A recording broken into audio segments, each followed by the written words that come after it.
Hi, I'm Lucy and welcome back to Beautifully Unfinished. Beautifully Unfinished is that midlife podcast about navigating life together. Today I want to talk about a grief that I think is deeply profound and yet very rarely acknowledged. It's the grief adult children have after divorce and why sometimes they become the forgotten casualties of a family breakdown. There's something I've come to realize about divorce, especially divorce later in life. Nobody really prepares you for the grief your adult children carry. People talk a lot about the couple. They might talk about the betrayal, the heartbreak, the freedom, the rebuilding, but very few people talk about the children, especially the grown-up ones. Because once your children have become adults, society quietly assumes that they'll be fine. They're old enough to understand. They're adults now. At least they're not little children.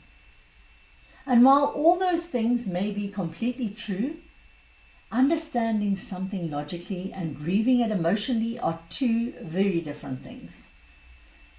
Grief is one of those biggest experiences that we're going to ever navigate in life. And yet society understands some forms of grief far better than others. When someone passes away, people know what to do. They bring flowers. Food arrives at the door. There's messages that pour in. People sit with you in your sadness.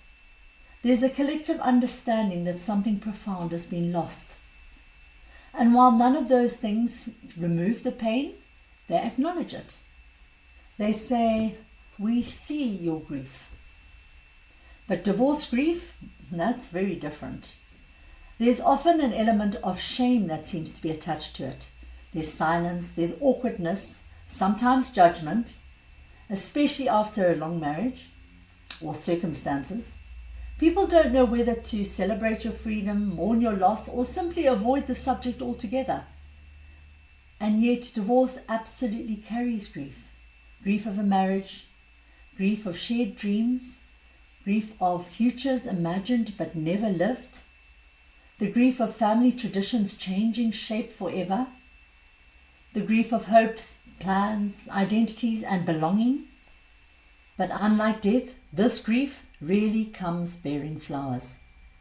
And after divorce, people rightly worry about young children. There is support about protecting them emotionally. People ask, how are the kids coping? But what I've recently come to realize, and what honestly has struck me so profoundly, is the grief experienced by the adult children. Because attached to adulthood is this expectation of emotional sensibility. They'll understand. They're mature, they'll cope. And yes, they do understand. Often a lot more than we actually realize. But understanding something doesn't stop it from hurting. That's the part I think that society misses. Adult children can intellectually understand why divorce happened, while emotionally grieving the collapse of the only version of the family that they had ever known. And in many ways, they've become the forgotten casualties. Not because anyone loves them less, but because their grief is quieter. It's more complicated, less visible. I think one of the biggest surprises navigating my own pain after the divorce is witnessing the sadness in my children's eyes. Not always spoken, very seldom dramatic. Sometimes it comes out sideways in the form of a silence, a withdrawal, or a bit of tension at an occasion, an awkwardness at Christmas, or that subtle hesitation before saying, "So what's the plan this year?" Because suddenly something that had been so permanent for them wasn't anymore. Adult children don't just lose a family structure. They lose familiarity, tradition, predictability, frustration of the parents. Even if the marriage was unhappy and the divorce was necessary, even if it was completely understood why it happened, there is still grief. And I think sometimes as parents we struggle with that, because when you've survived betrayal, neglect, loneliness, years of trying to hold it together, you may finally feel relief, feel peace, and even find joy again. And alongside that joy comes the guilt, because your children may still be mourning the very thing you needed to leave behind. The emotional contradiction is incredibly hard to sit with. How can something be right decision and yet deeply painful? But life is like that. Two truths can exist at once. A marriage can become unhealthy and its ending can still break hearts. And I'll be honest, this is something I'm trying to learn myself, because when you finally begin finding peace, happiness and joy again, and moments of lightness after years of pain, there's a natural instinct to want to share that with your children. Not because you want to hurt them, not to replace anything, but because as parents we want your children to know that I'm okay, I'm doing okay. But I've realized something difficult. Sometimes our healing can feel complicated to them, not because they wish bad for us, not because they don't want us to be happy, but because they themselves don't quite know how to feel yet, or quite know how to navigate seeing a parent move forward while they are still emotionally catching up to what's happened. And I think that's where the logical brain and the heart become two very, very different things. Logically, adult children have been seeing divorce coming perhaps for years. They may have understood the reasons completely. They may even have anticipated it way before it happened. But the heart? Wow, that heart is something else entirely. That heart remembers family dinners, Christmas mornings, shared history, the sound of both parents in the kitchen laughing or chatting, the safety of what was what they knew. And I realized recently perhaps that isn't so different from grief itself. When my own parents passed away, I was an adult. They'd lived full lives, their deaths were not unexpected. Logically, my brain understood the natural order of life, but the grief did not care about the logic. In that grief, I felt like a child again. And perhaps divorce does something similar to adult children. No matter how old they are, how independent, how rational, something deep inside them can suddenly feel young and vulnerable again. And there is no playbook for this. There's no handbook called How to Perfectly Navigate the Emotional Fallout of Divorce. As parents, we want to pull the justification card. We want to explain, we want to defend, we want to make sure our children understand why things happened, especially if there was a betrayal or loneliness or years of trying. But I'm learning there's often very little point to that. And sometimes, most of the time, it's just not fair on them either. Because children, even adult children, should not carry the burden of emotionally validating our choices in order to make us feel okay. It's a lesson I am learning. Perhaps some things cannot be solved through explanation. Perhaps some things can only be softened through time, space, grace, and emotional safety. And in my own situation, I know my children desperately want both their parents to be okay. And sometimes when the one parent visibly is not coping, children naturally lean towards the one struggling the most, not out of rejection of the other one, but simply out of love, concern, and perhaps even protectiveness. And I completely understand that. But I also think there can be a quiet loneliness for the parent trying very hard to stay strong.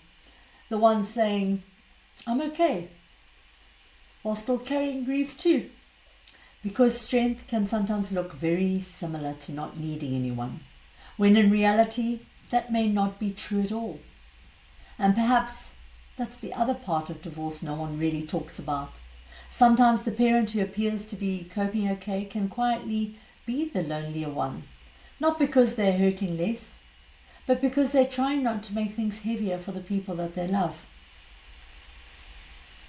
Adult children are often trying to protect both the parents at once and trying to remain loyal to everyone, trying to navigate new relationships, new boundaries, divided holidays, changing traditions, while suppressing their own sadness so that they don't make things harder. And then comes the impossible decisions. Oh my goodness. Who gets who gets to go where, when, who spends time with whom first, whose feelings are going to be hurt the most, who's alone this year, who's coping least. And somewhere in all of that, someone's feelings will definitely end up being hurt. And it's not through cruelty, not through lack of love, but simply because families are trying to navigate something that there is actually no perfect map for. I think one of the hardest truths about divorce, sometimes there's no completely right answer.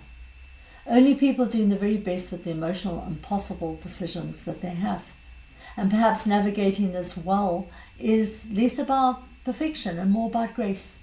Grace for our children, grace for ourselves, grace for the awkwardness, grace for the mistakes. Grace for the fact that healing inside families rarely happens in straight lines. Because families do survive change, not perfectly, certainly not neatly.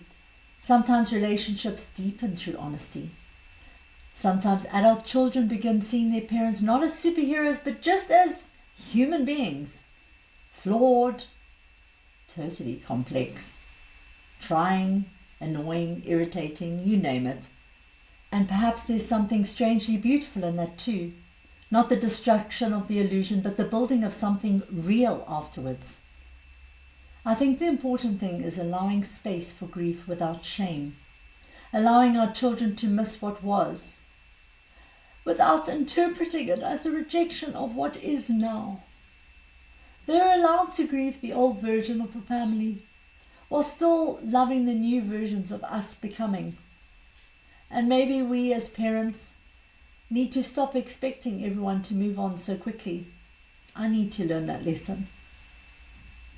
Grief does not work to deadlines, especially grief attached to identity, belonging, and memory. If you're an adult child listening to this, please know that your grief is valid. Even if you've grown, even if the divorce needed to happen, even if you understand all the reasons, you're still allowed to mourn what changed. And if you're a parent listening, perhaps the greatest kindness we can offer our children after divorce is this. Not pressure to be okay. Not demands for loyalty. Not explanations, but simple acknowledgement. We love you and we know this hurt you too. Because some griefs are invisible. Some griefs arrive quietly. And some griefs are the kind no one brings flowers for. But they matter all the same. Thank you so much for being with me today. If this episode resonated with you in some way, please like, follow and subscribe to Beautifully Unfinished. And if you know someone is quietly navigating this grief, please share this episode with them too. Take care of yourself and I'll see you next Thursday. Bye for now.